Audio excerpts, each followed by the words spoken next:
Dünya Uyghur Qurultayı qurulğanlığının 20 yılını xatırlaş murasimi 3 may günü Myeongxin'da başlandı. Bu murasimga dünyanın her qaysı qit'alariga joylashgan az deganda 24 davlatdan kelgan mehmonlar ishtirok qilgan bo'lib, yig'in nihoyat qizg'in kayfiyat ichida boshlandi.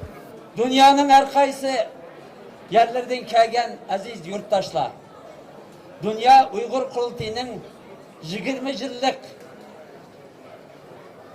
mərikisini qutlaqlash uchun dünyanın her qaysı devletlerinden deniz atlab, okyan atlab ushbu sorunumuzda cem bo'lgan muhterem aziz vatandaşlar, hemminglarni chin qalbimdan salomlayman. Assalomu alaykum.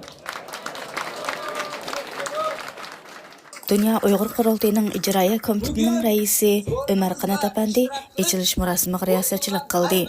O Dünya Uyghur Qurultayı'nın bu xatır kuniga kelgan mehmonlarni qarshi oldi. Shundaqla Qurultayning bugungi kunga yetib kelishida moddiy ma'naviy jihatdan bir kishilik to'pisini qo'shgan tayanch kuchlarimizdir.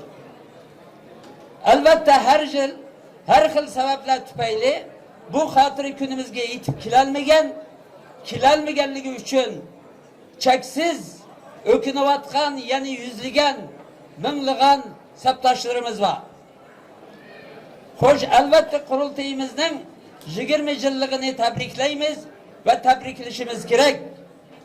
Chunki Dünya Uyg'ur Qurultayining vujudga chiqishi Uyg'urlarning yetakchiligida Sharqiy Turkiston xalqi tomonidan elib berilayotgan Sharqiy Turkiston davosida muhim bir burilish nuqtasidir. Ömer Qanat Efendining echilish nutqidan keyin sahnaga tunji bo'lib, Dünya Uyg'ur Qurultayining sobiq raisi Erkin Alptekin Efendi taklif qilindi. Assalomu alaykum aziz yurtdoshlar. Bundan 20 yil burun qurilgan Dünya Uyg'ur Qurultayi chog'ida hosil bilan yurmaydim. Beşikte xili çaşı var etti, ağzımda iş var etti, dizimde derman var. Erkin Alptekin Efendi sözüde Dünya Uyg'ur Qurultayı'nın quruluş sebebi, jarayoni ve nişanları haqida əslimələrini anlatıp ötdi. Muhterem reis, aziz mihmanlar ve chet ellerden uzak yollardan besip kelgan aziz yurttaşlar, hem onlara Münih'e hoş geldiniz deyman. Alman Dünya Uyghur Qurultayı'nın haqiqiy quruvchilari mana miyada. Dünya Uyg'ur Qurultayı qurilishining 20 yilligini xatirlash murosimiga Uyg'urlardan sirt yana nurg'unlagan chet ellik mehmonlarmi ishtirok qildi. Yig'inda Germaniya Bavariya parlamentining muavin raisi Markus Renderspace, Chexiya parlamentining Kengash palata a'zosi Jerry Obelfalzer, Tibet surgundagi hukumatining prezidenti Pinpa Sering qatorliqlarmi so'z qildi. Germaniya Bavariya parlamentining muavin raisi Markus Renderspace Efendi echilish nutqida murosim uchun Germaniyaga kelgan mehmonlarni qarshi olib, qadrlik mehmonlar, hammanglarning Uyg'urlarning maxfiy poytaxti bo'lgan Münxenga kelganinglarni qarshi olamiz dedi.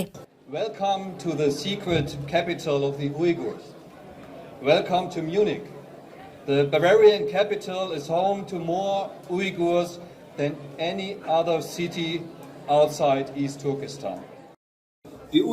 O sözü davamida Uyg'urlarning Münxenning har soha, har kasblarda o'z rolini joriy qildirib, Münxen shahri va Germaniya davlati uchun to'hfa qo'shib kelayotganligini bildirdi. O sözü davamida Dünya Uyg'ur Qurultayining qurilishining 20 yilligini xatirlashni jasorat va ishonchning belgisi deb tasvirladi va bir turkum qahramon ayollar 20 yil avval qurib chiqqan bu tashkilotning hozir dunyoda Uyg'urlarning davosini qiladigan kuchlik harakatga aylanganligini ta'kidladi.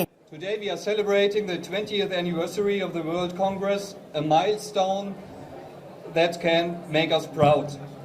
It was courageous men and women who decided 2 decades ago in Munich to give the Uyghur people a voice that could be heard around the world. O sözü axırida yana Uyg'urlar duch kelayotgan ig'ir vahshiyliklarga dunyoning sukut qilmasligi kerakligi, jumladan o'z davlati Germaniya hukumatiningmi sukut qilmay, kaskin va konkret tadbirlarni qo'llanishi kerakligini eskartdi va u o'zining Uyg'urlarga texmi amaliy ish qilib berish, hukumatini kaskin qadamlarni tashlashga haydakchilik qilish uchun harakat qiladiganligini aytdi. O Uyg'urlar sizlar yalg'iz emas, biz hammamiz birlikda tirishib, sizlarning erkinliginglarni qo'lga keltiramiz dedi. The Uyghurs are not alone. Many people in the world, including me, feel for the Uyghur people. We share your protest. We support your fight for human dignity. You are not alone. Aqidin yana Germaniya parlamentining a'zosi Peter Haytapandi so'z qildi. First of all, I would like to congratulate the World Uyghur Congress on its O sözüdə Dünya Uyğur Qurultayının təşkilçılığı və izchilligiga yuqori baho berdi. O, hər xil siyasi təşkilatlar köp bolsunmu, amma Dünya Uyğur Qurultayıga oxşaş təşkillik, intizamlıq və hammadan muhimi izchil hərəkət qiladigan təşkilatның osonlikcha uchirmaydiganligini aytdi və şuna uning 20 yilligini xatirlashga qatnashganligidan xursand bo'layotganligini bildirdi. Çexiya parlamentining Kengash palata a'zosi Jerry Oberfalzer apandimi Dünya Uyghur Qurultayının tug'ilgan kunini qizg'in tabrikladi. Ladies and gentlemen, let me first thank you for invitation to this gathering. O sözüdə Sharqi Turkistonda yuz berayotgan vahshiyliklar va majburiy emgak ustida to'xtaldi hamda Xitoy hukumatining Uyg'urlarga yurgizayotganining irqiy qirg'inchilik ekanligini ta'kidladi. O sözü davamida yana Uyg'urlarga yurgizilayotgan bu jinoyatlarni sodir qilayotgan jinoyatchilarning cho'qim jazolanishi lozimligini bildirdi. O buning uchun Chexiya parlamentida bir qonun loyihasini ma'qullash uchun harakat qilayotganligini aytdi.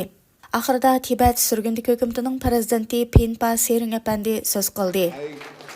I consider the Uyghurs, the Mongols, now even the Manchus, Tibetans, Hong Kongers, pro-democracy leaders and Pinpa Sering apandi so'zida hozirgi Xitoydan iborat bu cho'ng kishining faqat Uyg'urlar va Tibetlarga zulm qilib qolmay, balki uning butkul dunyoga tahdid bo'lib o'tirg'i chiqqanligini, Amerika, Yevropa ittifoqi va shuningga o'xshash demokratik davlatlarning cho'qim Uyg'urlar va Tibetlar bilan hamkorlashib turib, Xitoyga taqobil turishi lozimligini aytdi.